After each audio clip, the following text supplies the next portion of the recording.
Mamuka sei mhuri yeZimbabwe, tinokuchingamidzai zvekare kune chimwe chirongwa pano paZim Facebook Secrets and Confessions.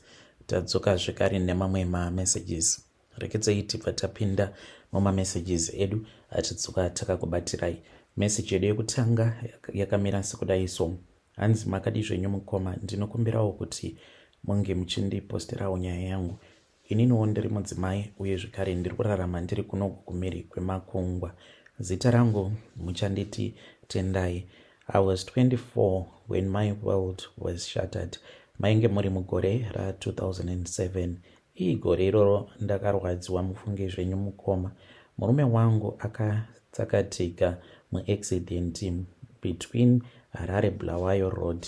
Ainge aenda ikoko neumwe uyo waainge achishanda naye. Saka murume waaishanda naye ainge aine problem yekuti aisakwanisa kudriver kana asina kumbonwa doro. Saka murume wangu aigara achicomplaina. He was an assistant driver uye zvekare iye uyo ainge ari senior driver.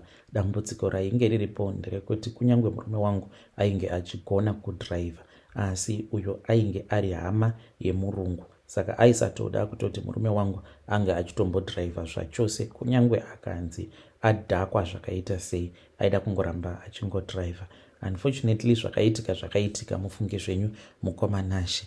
Murume wangu akabva achizoita accident and then akapararira paaccident. Chakandirwadza mukoma ndechekuti wangu murume akafirapo passport, kuita sekunge vakamuchekeresa because wacho nyakukonzeresa accident haana kufa, akangokuvara zvake, akatyoka gumbo ndokubva ambonogara kuchipatara. Taitoti zvimwe kuda achasungwa, asi mitemo yemuZimbabwe inorwadza hayo.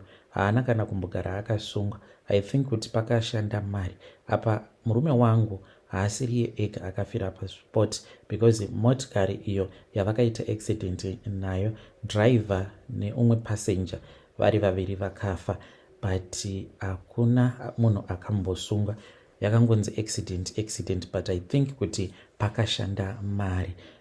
Takazoenda kumochwari. Aitarisika here mukoma Nashe? Kurarama inyasha. Taenda kumochwari kuya ndipo apo patakaona kuti mutumbi wake wainge usingatombotarisiki zvachose. Ndakati ndakamutarisa, misodzi yaingoherera kudai, ichingoherera. Ko iwo mabills, kubva ndichiri parufu rwemurume wangu misodzi yaiherera, not kuti ndainge ndarasikirwa nemurume wangu. Kazhinji vanhu paya pavanenge vachichema vanenge vasingachemi kuti munhu afa, asi kana ari breadwinner vanhu vanenge vachitochema vachitoziva kuti inhamuka inenge yatopinda mumusha. Ndaitozviziva kuti without my husband's income amai vake vanotosvika pakuziya nenzara. Inini wacho nevana tichasvika pakuziya nenzara. Apa ainge aine umwe munin'ina wake waainge achiendesa kucollege. This meant kuti no roof, no food, no means to feed vana vedu vatatu avo vaainge andisiyira. I remember zuva rekutanga ndichienda kuBhawa. Handina kuenda ikoko, ndakaenda nevamwe amai avo vainge vachiroja panext neapo pandainge ndichiroja nemurume wangu. Amai ava ndakaenda kwavari ndichivakumbira mari. Tainge tisisina zvokudya inini nevana. Ndakaenda kwavari ndikati ndinokumbirawo kuti munge muchindikweretesa mari, kana zvaita ndinozokudzoserai mari yenyu. Vakati alright, uzodzoka pano kuma past 6. Ndakadzokera kumba mukoma musikore wese wezuva nenzara nevana. Ndokubva ndachizodzokera kumba kwavo. Ndakatosvika vakatogeza vakachena. Vakabva vanditi kune kwavainge vachida kuti ndinge ndichivaperekedza. Ndikati it is okay. Semunhu ainge ari pakukumbirawo mari achitsvaka mari, ndakavaperekedza. Tava kutoenda kwaZindoka. Vakanditi you know what my dear, mari ndinokwanisa kukupa but situation yako yakangofanana nesituation yangu, but inini ndakarambwa nemurume sezvaunongoziva. Ndakazotongozvidzidzisa kuti zviri nani kuti ndinge ndichitongoita zvekutengesa muviri wangu than kuti ndifambe ndichipemha mari. Saka mukoma ndakatongoona kuti painge pasisina kana decision yandaikwanisa kutora rather than kuti tinge tichitongoshanda tose tichiita zvekutengesa miviri yedu. takapinda mune rimwe bhawa pazindoga paya ndokubva ndagara hangu pasi. Ndainge ndichiri kunyaraka ende varume vanenge vachinwa doro vanenge vachitoziva kutoti uyu mukadzi uyu ndoke kutotanga kutopinda mubhawa. Ndainyara uye zvekare ndakaramba kunwa doro ndokubva ndatanga kunwa hangu drink. Pane mumwe murume akauya akabva anditengera Fanta orange. Tikatanga kukurukura paya, uri seiko nai baby, chichi paya.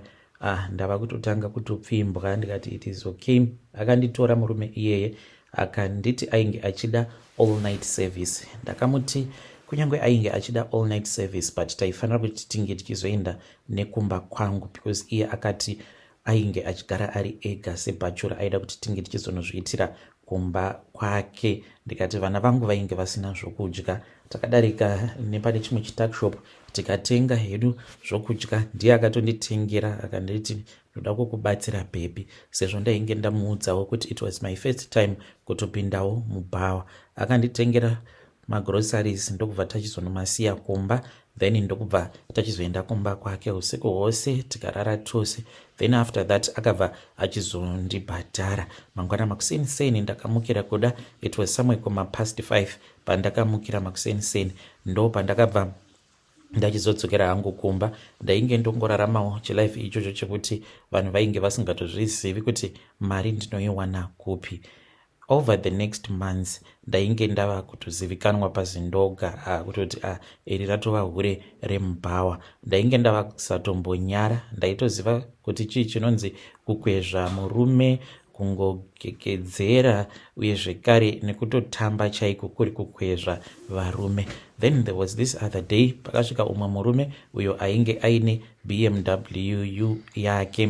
Murume uyo akauya kwandiri ipapo mainge mava muna 2008. Ndiye murume uyo akazoita kuti ndinge ndichizouya kunoku kwandiri kumhiri kwemakungwa. Murume uyu akauya akandipika up the first night. Ainge aine BMW. Akandiudza kuti iye ainge achigara kumasuburbs, aitopota zvake achingotiza mukadzi wake ouya zvake achiita zvekukecha mahureseni. Takafadzana mumotikari make.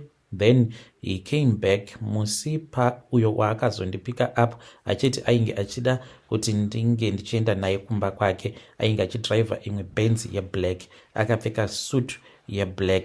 Ndokubva tatanga zvedu kuenda kumba kwake. Akabva atanga kungondivimbisa zvakawanda akati you know what baby, ndine maconnections kuEurope and I'll also take care of your children. Ndikati sure here.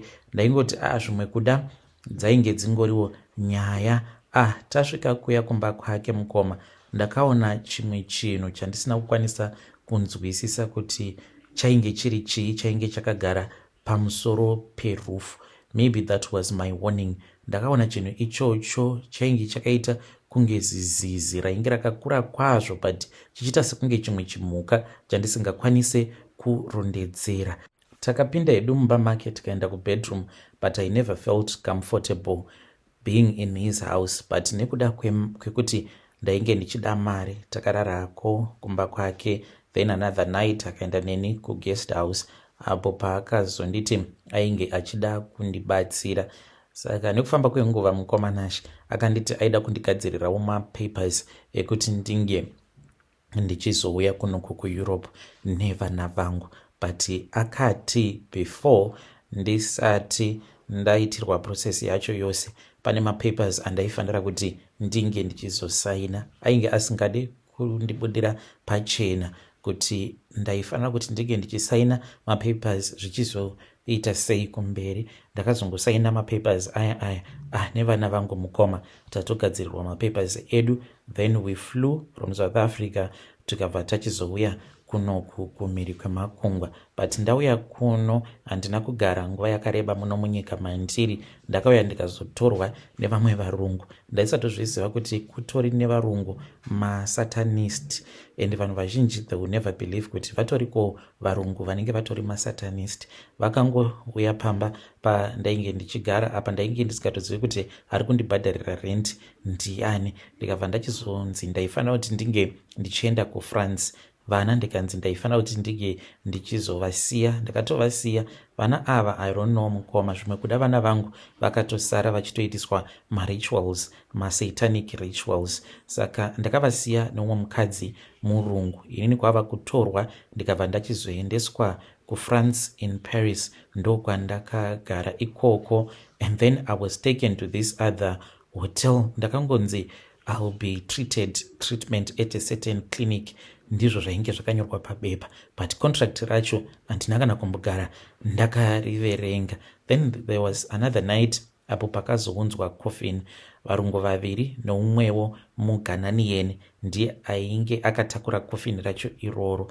Akauya naro coffin nevarungu vaivaya. Varungu ava vainge vari mapriest. Ndakabva ndachizonzi ndaifanira kuti ndige ndichipindamo mucoffin. Ndakapindamo mucoffin ndokubva ndavharirwamo mucoffin kuda kwezvimaminutes. Vakamirira kusvika ndava kuita sekunge ndainge ndava kuda kusuffocata. Ndikatanga kubhenga ndava kupanika kuti zvimwe kuda vanhu ava vari kuda kundiuraya. Apa ndainge ndisina kupfeka. Hama dzangu, satanism iriko ende iri real. Vakati vandiburitsa mucoffin vakandiradzika pamubhedha. Umwe wacho akauya pamusoro pangu, haana kurara neni, aingoita semunhu ari kurara neni. Umwe mupriest wacho achiita sekunge ari kurara neni, but ainge akapfeka hembe dzake. But chakandinetsa ndechekuti kusaidi kwangu ndaitonzwa sekunge patori nemurume ari kutorara neni. Vapedza kuita saizvozvo ndo pandakanzi ndainge ndava kutorwa zvino ndichiendeswa kuchipatara. Ndakatoburitswamo muhotel muya. Ndainge ndava kupera simba, ndichiziya nenzara, ndichidikitira. Pakatoya ambulance ikauya ikazotonditora ndichiburitswamo muhotel imomo. Ndainge ndava kusaziva kuti ndiripi chaizvo. Ndakazopepuka mukoma mushure mekunge ndanzwa noise. Ndaingonzwa noise yemushini yainge ichingoti tu tu tu. Ndikati ko ndiripi?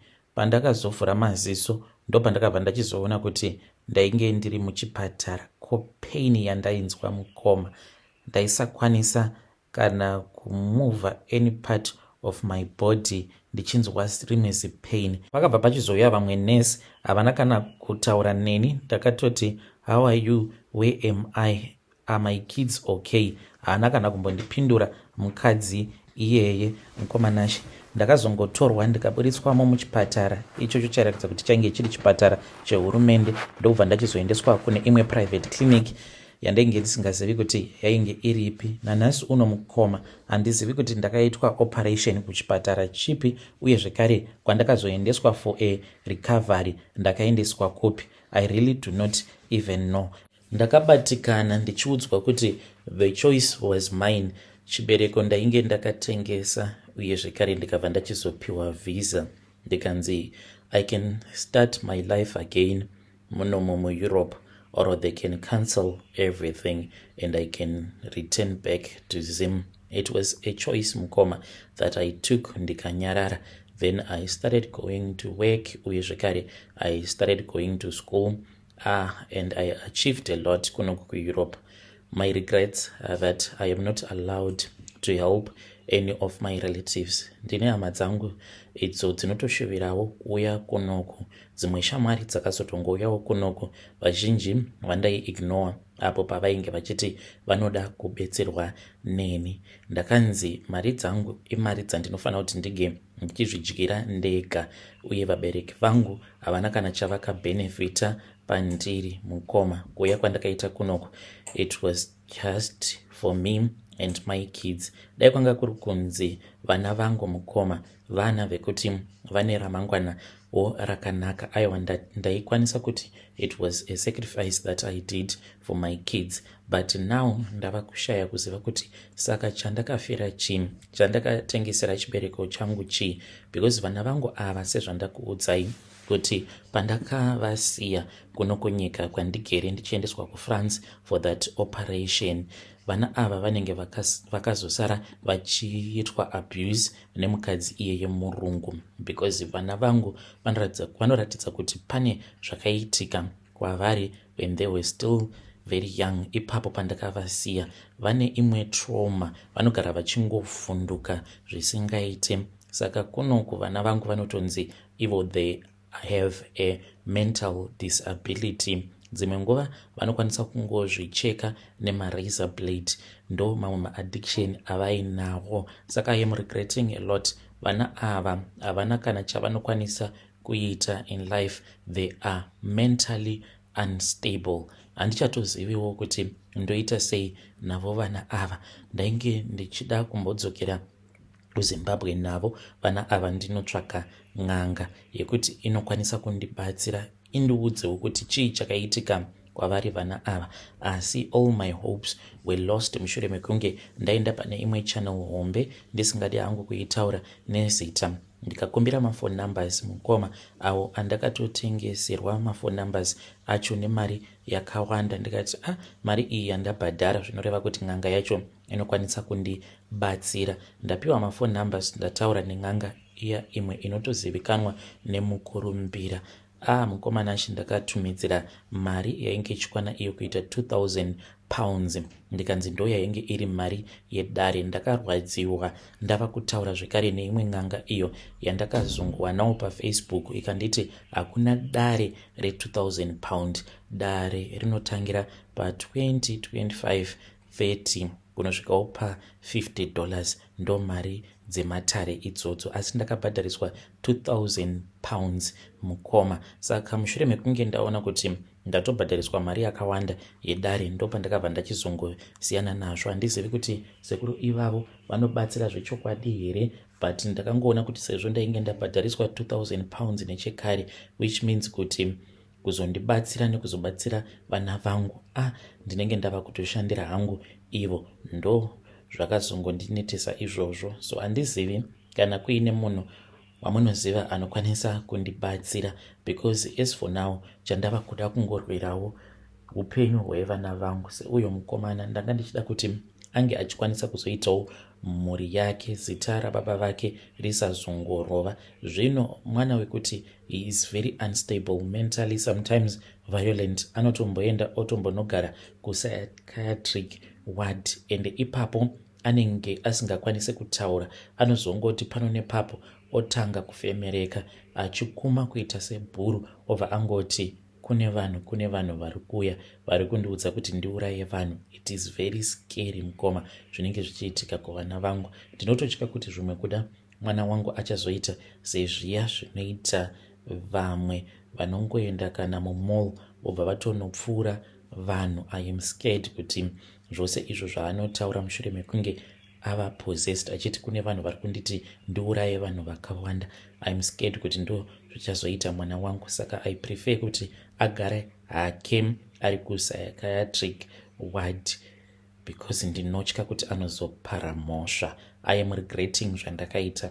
Satanism iriko, ende unokwanisa kungojoiniswa satanism nedzimwe nzira dzekuti unenge usitomborina kana kumbotarisira zvachose. Iniwo kusaidi kwangu dzimwe nguva ndinokwanisa kungorota ndichimanikidzwa kudya nyama. Vedare ndo message iyo yandakatumidzirwa ichibva kuna vanzvadzi vedu. Ngatizamei kuti tinge tichitaura navo vanzvadzi vedu ava mucomment section. Zvakangooma hazvo vedu we. Hanzi ndakajoina satanism apo pandainge ndichitawo zvekutengesa muviri wangu ndichishandira pamashops epaZindoga. Zvakangooma hazvo vedu we. Let us try to speak with her in the comment section. Hanzi ndirotsvaka munhu anokwanisa kundibatsira. Zviriko here kuti munhu unobhadhariswa 2000 pounds yematare? Zvakangooma hazvo vedu we. Rekedzaiti pataenda panyedu inotevera. Nyedu inotevera yakamira sekudai so. Hanzi mukoma muri sei? Irinowo ndakaita chivi, ende zvinhu izvi zvandakaita zvava kundipandukira manje. Basa rangu randinoita nderekurukawo musoro. Saka ndakangopiwawo mafone numbers eumwewo mukadzi. Ndaitofungidzira kuti muSouth African. Ndikanzi mukadzi uyu ane mari dzake, saka ari kuda munhu anoenda kumba kwake obva anomuruka. Ndasvika kumba kwake paya ndamuruka the first time. Ndikatoona kutoti ainge achitogarawo pamba pakatozvinakirawo. then ndikazoenda kumasowe. Ndakatoendawo kumasowe ndichifambirawo nyaya dzangu, ndikanzi madzimai pamuri pane mweya usingadi chakanaka, saka munofanira kuti munge muchitsvaka vhudzi remunhu ane mari akagarawo zvakanaka, then mubva machizoya panapa ndobva ndachizokuvakirai munamato wenyu.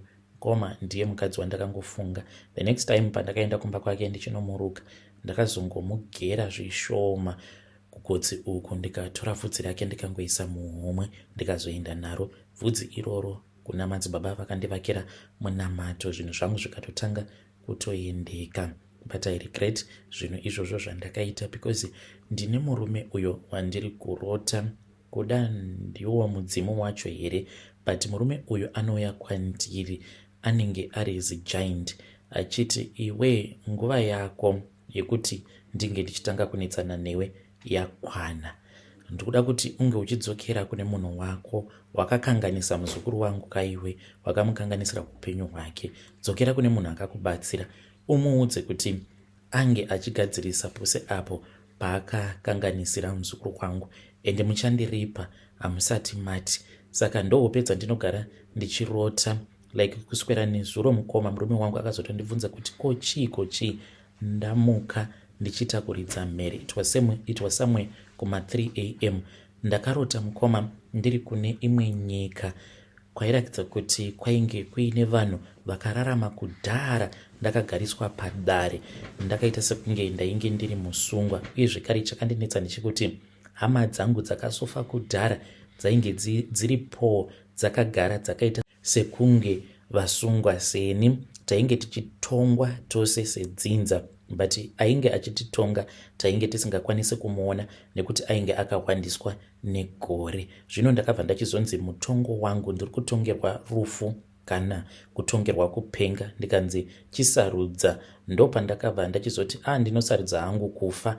Then kune vedzinza rangu kune umwe mudhara akazosimuka akapfugama akati, aiwa, mupei mutongo wekuti ange achipenga kuitira kuti chivi ichi chisazongoramba chichiteverera nedzinza rangu.